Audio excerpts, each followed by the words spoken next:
2023 সালে খয়রাতিদের অবস্থা।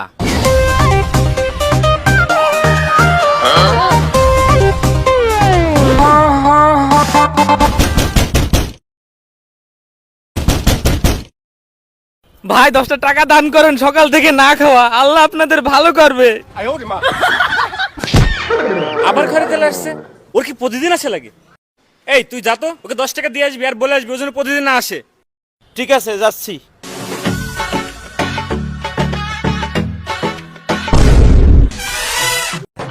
খয়রাতির কাছেও সাইকেল? তাতে কি হয়েছে? তুই তো শালা দিন দিন বড় লোক হয়ে যাচ্ছিস, সাইকেল তো আমাদের কাছেও নাই। বেশি প্রশ্ন করেন না, আমার আবার টাইম নেই, অন্য বাসায় যাতে হবে ভিক্ষা করতে, তাড়াতাড়ি ভিক্ষাটা দেন দি। ওরে আল্লাহ, খয়রাতির কাছে নাকি টাইম নাই, এই দিনও দেখতে হলো। দাঁড়া দিচ্ছি। এই নে